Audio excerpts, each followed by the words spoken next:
지난해 새로 제작한 공업탑 지구본에서 녹물이 흘러내리면서 부실 시공 논란이 일고 있습니다.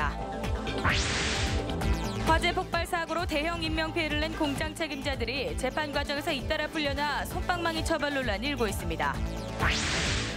새누리당 당원 명부 유출 사건 이후 처음으로 이채익 의원이 UBC와 공식 인터뷰를 가졌습니다. 여기나 터미널 등 울산의 관문 지역 경관 이미지 개선이 시급하다는 주장이 제기됐습니다. 여러분 안녕하십니까? 7월 17일 화요일 UBC 굿모닝 울산입니다.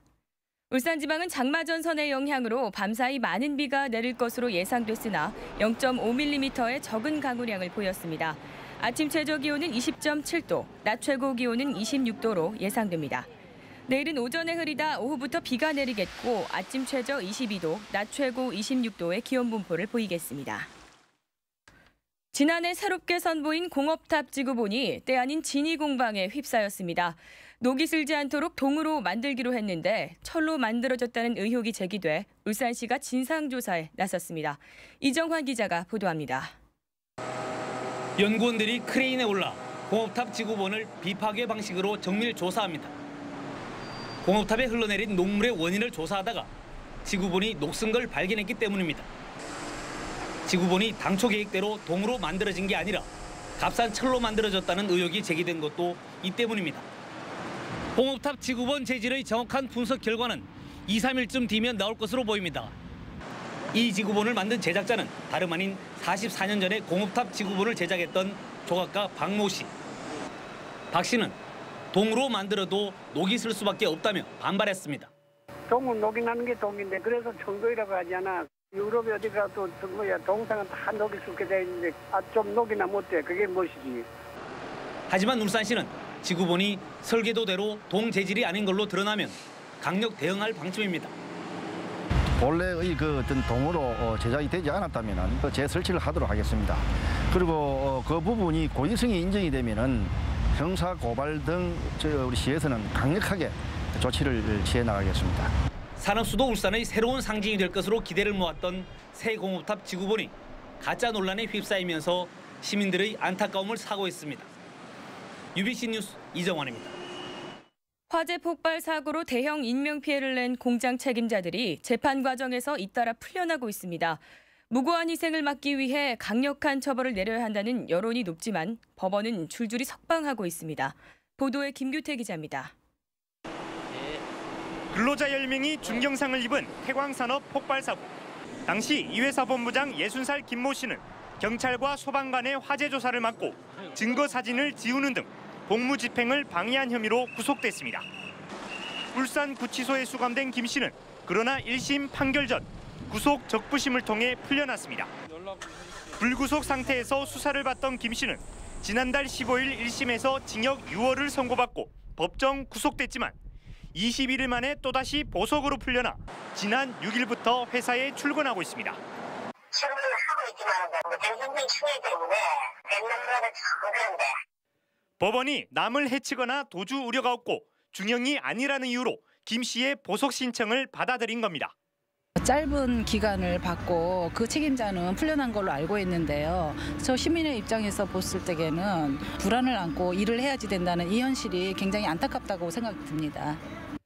앞서 울산지법은 지난해 8명의 사상자를 낸 현대이피 폭발 사고와 관련해 구속된 공장장 박모 씨 등 2명을 구속 적부심을 통해 풀어줬고 결국 징역 1년에 집행유예 2년을 선고했습니다.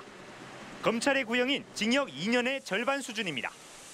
때문에 사법부의 판단이 산재 추방을 위해 강력한 처벌이 필요하다는 시민들의 정서와 너무 동떨어진 것 아니냐는 지적이 나오고 있습니다.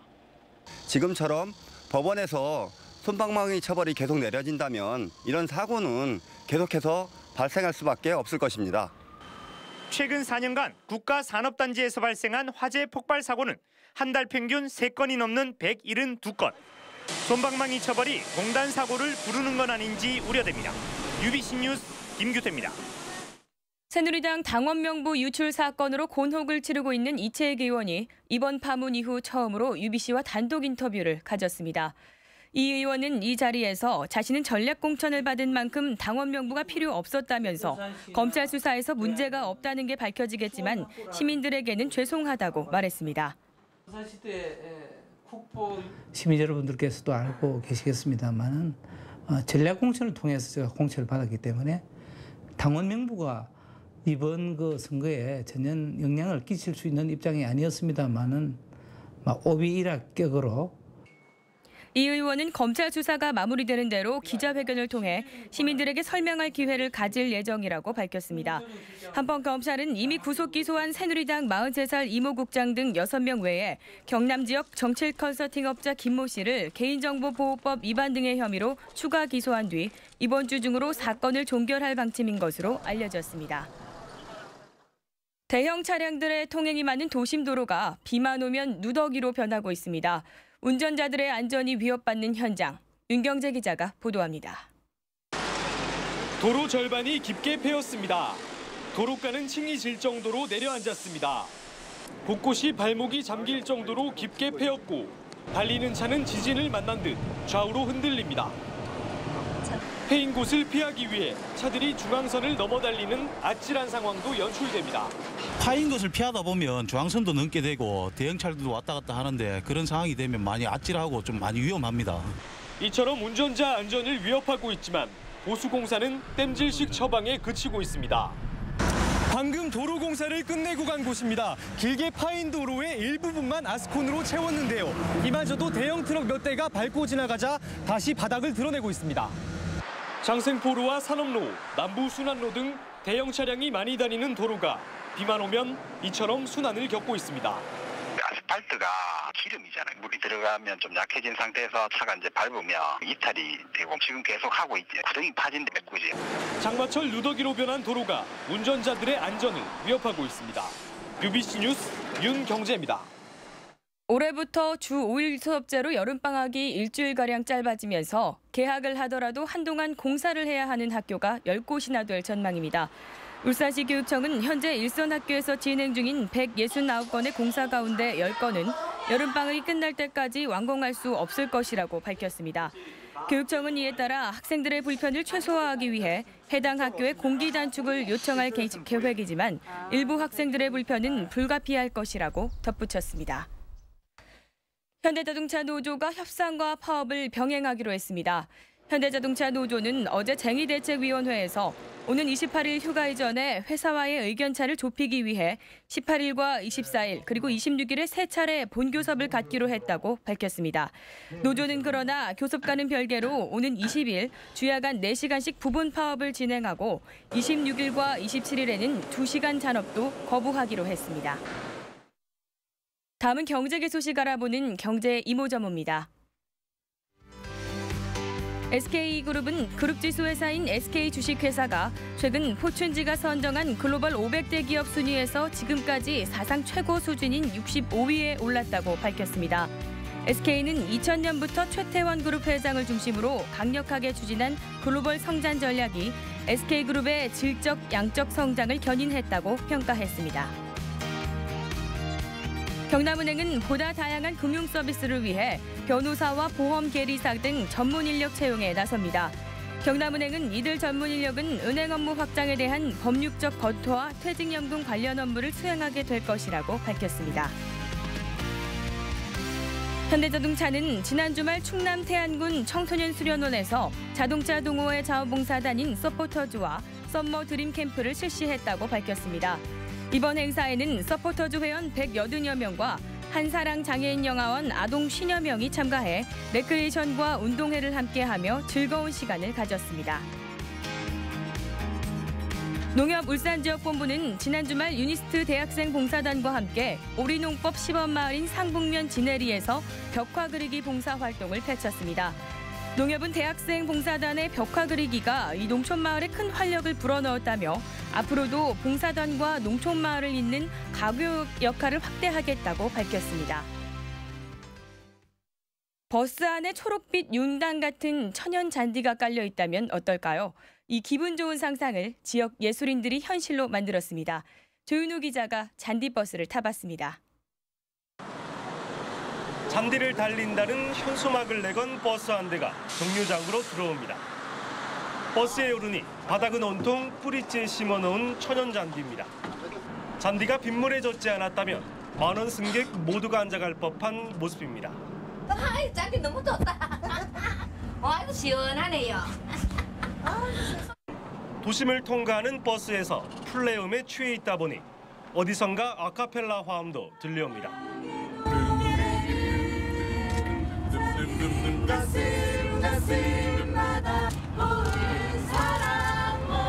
지역의 예술가와 운수업체, 잔디업체가 힘을 모아 달리는 버스를 이색 공연장으로 변신시킨 깜짝 이벤트입니다. 어느 공간이든 어느 시간이든 모든 것이 좀 예술이고 그런 예술은 어렵고 힘든 것이 아니라 내가 행복하면 그 모든 것이 좀 예술이 될 수 있다라는 승객과 운전기사 할 것 없이 폭발적인 반응입니다. 기분이 좀 상쾌해지고 또 좋은 노래만 듣고 하니까 또 기분도 좋네요. 일단은 빛이 푸르지니까요. 일단 좀 색다르고 분위기가 이제 좀 젊어진다나 할까.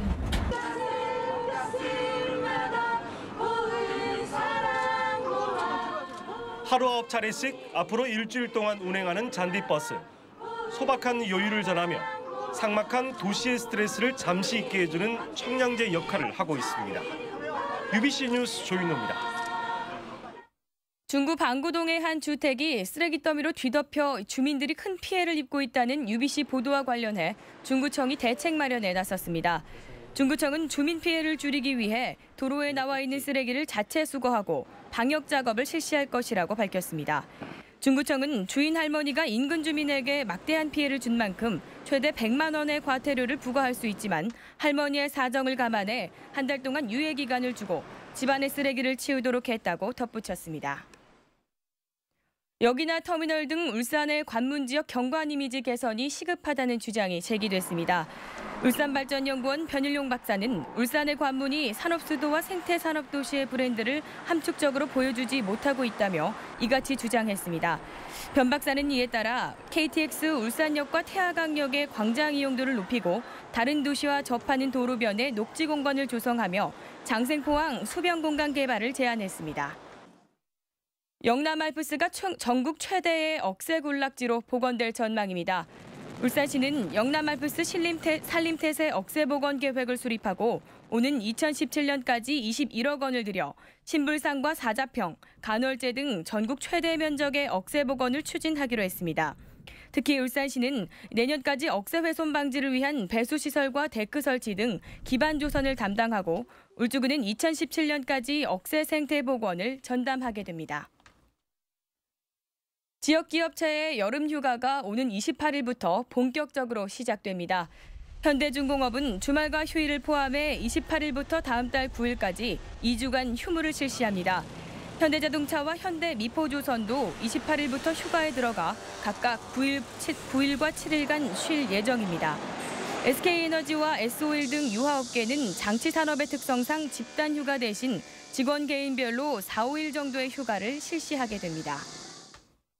제30회 런던 올림픽을 맞아 울산 출신 올림픽 축구 국가대표 최성곤 선수를 재조명하는 기념 전시회가 마련됩니다. 울산박물관은 오는 26일부터 한 달간 최 선수의 활약상을 담은 사진자료 30여 점 등을 전시하는 작은 전시회를 개최한다고 밝혔습니다. 최성곤 선수는 64년 전인 1948년 제14회 런던 올림픽 당시 멕시코와의 첫 경기에서 첫 골을 넣으며 올림픽 사상 첫 8강 진출의 견인차 역할을 했습니다. 이상으로 UBC 굿모닝 울산을 마치겠습니다. 고맙습니다.